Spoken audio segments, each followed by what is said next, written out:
فجر کی سنتوں کے بارے میں آتا ہے کہ بہت ہلکی قرات کرتے تھے، یہاں تک کہ حضرت عائشہ فرماتی ہے مجھے شبہ گزرتا کہ شاید آپ نے سورۃ فاتحہ بھی نہیں پڑھی، یعنی مختصر ترین. اس سے پہلے تہجد کی نماز طویل ترین ہوتی تھی، پھر آپ فجر کی سنتوں کی پہلی رکعت میں قل یا ایھا الکافرون اور دوسرے میں قل ھو اللہ پڑھتے تھے، اور قرات بھی تیز ہوتی تھی.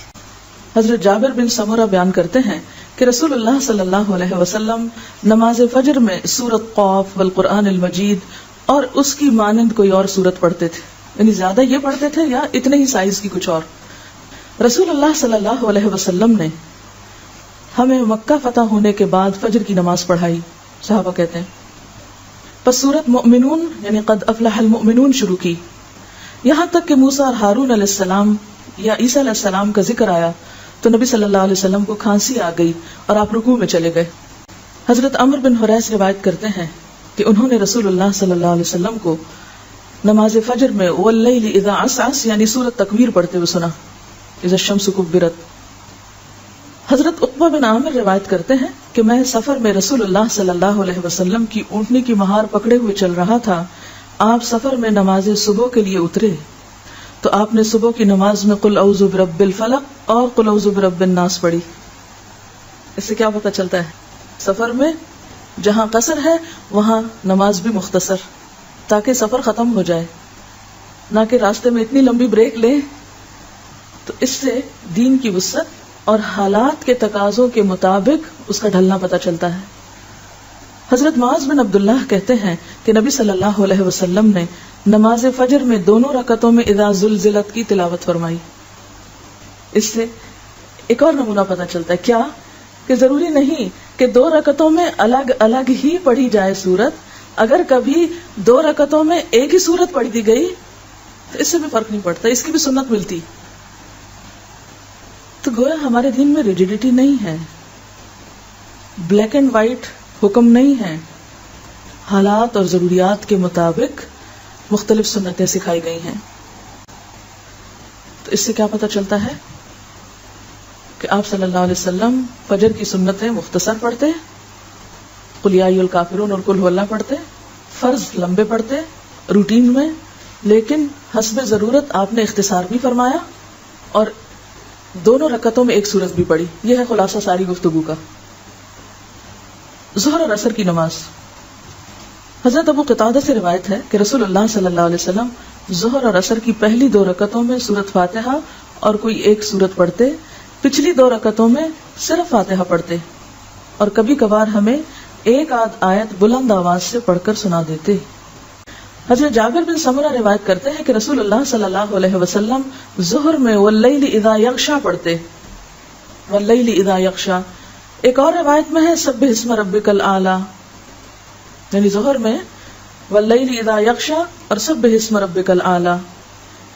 حضرت جابر بن سمرہ کی ایک اور روایت میں ہے کہ نبی صلی اللہ علیہ وسلم کا ظہر اور عصر میں والسماء ذات البروج اور والسماء والطارق پڑھنا احادیث میں آیا ہے. اب یہ دیکھیں نا، ان صورتوں کے تقریباً سائز ملتے جلتے ہیں، والسماء والطارق، سبح اسم ربک الاعلی، اور اسی طرح والسماء والطارق اور والسماء ذات البروج، یہ ظہر کے لیے.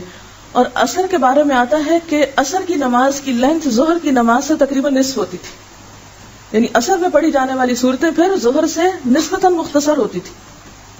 مسلم کی روایت میں آتا ہے کہ ظہر کی آخری 2 رکعتوں میں 15 آیات کے برابر بھی آپ نے قرات کی ہے. یعنی یہ کوئی ایک ہارڈ اینڈ فاسٹ رول نہیں تھا کہ صرف سورۃ فاتحہ پڑھنی ہے، آپ نے کبھی کبھار آخری 2 رکعتوں میں بھی قرات کی ہے. ٹھیک ہے، یعنی دونوں طریقے ملتے ہیں.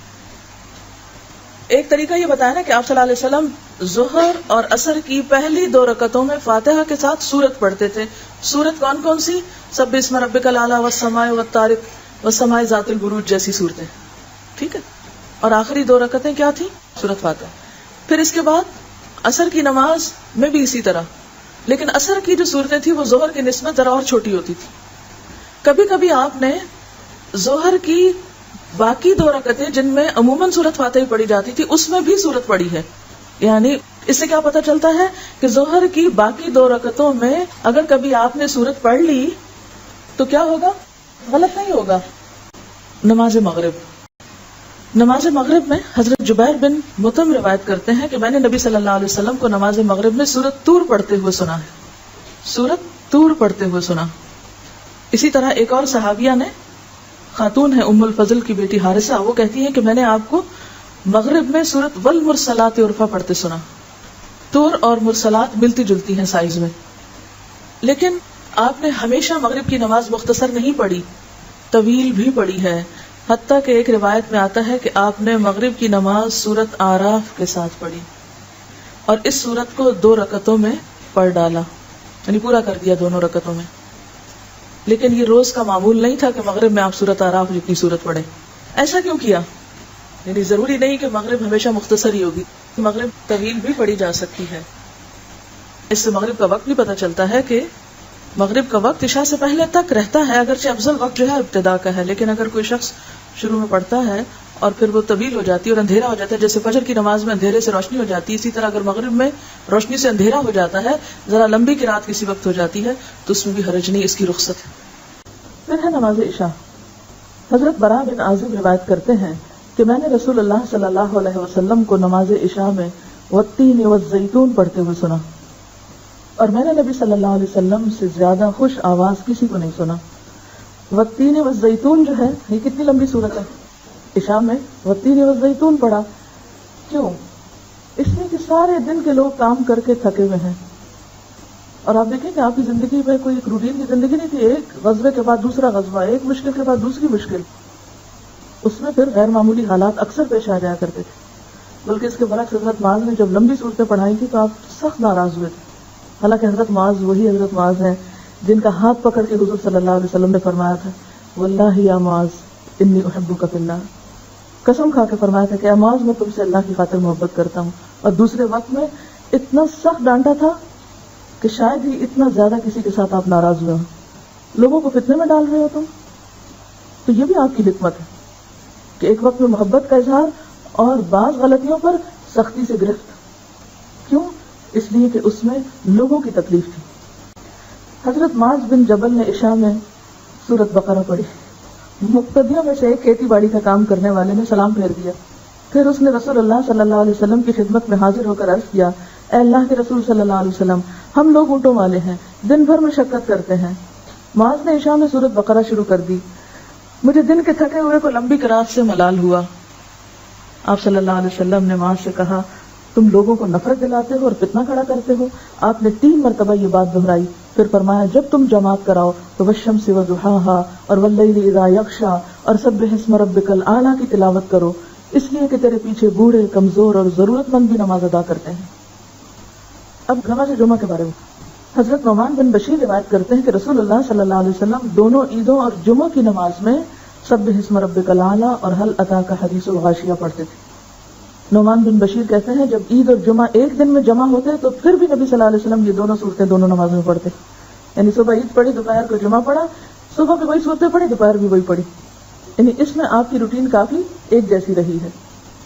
حضرت عبید اللہ بن رافع سے روایت ہے کہ مروان نے حضرت ابو ہریرہ کو مدینہ کا گورنر مقرر کیا اور خود مکہ چلے گئے۔ حضرت ابو ہریرہ نے جمعہ کی نماز پڑھائی اور اس میں سورۃ جمعہ اور منافقون پڑھی اور کہا کہ ان صورتوں کو جمعہ میں پڑھتے ہوئے میں نے رسول اللہ صلی اللہ علیہ وسلم کو سنا، یعنی ہمیشہ ہی یہ 2 صورتیں نہیں پڑھی، آپ نے سورۃ منافقون اور سورۃ الجمعہ بھی پڑھی۔ اسی طرح ایک تیسری روایت میں قاف والقرآن المجید اور اقتربت الساعہ کے پڑھنے کا بھی ذکر ملتا ہے۔ کون کون سی؟ سبح اسم ربک الاعلی اور هل اتاک حدیث الغاشیہ کا زیادہ کثرت سے ذکر ملتا ہے، اس کے علاوہ سورۃ المنافقون اور سورۃ الجمعہ، اور تیسرے درجے پر سورۃ قاف اور اقتربت الساعہ۔ جمعہ کے دن نماز فجر میں آپ پہلی رکعت میں سورۃ السجدہ پڑھتے اور دوسری میں الدہر پڑھتے، یعنی پہلی میں الف لام میم تنزیل الکتاب اور دوسری میں هل اتى علی الانسان حین من الدہر۔ تلاوت میں قرآن پاک پورا کہاں پڑھا گیا، یعنی آپ صلی اللہ علیہ وسلم زیادہ تر قرآن پاک کہاں پڑھا کرتے تھے؟ تہجد کی نماز میں، وہ آپ کی تنہائی کی نماز ہوتی تھی، تو اس میں آپ طویل قراءت کرتے تھے۔ حضرت عبداللہ بن مسعود کی روایت سے پتہ چلتا ہے نا، آپ نے سورۃ البقرہ پڑھی، پھر سورۃ آل عمران پڑھی، پھر سورۃ النساء شروع کر دی، وہ تھی طویل ترین نمازیں جو آپ کی اپنی نمازیں ہوتی تھی۔ اور جب آپ جماعت کرایا کرتے تھے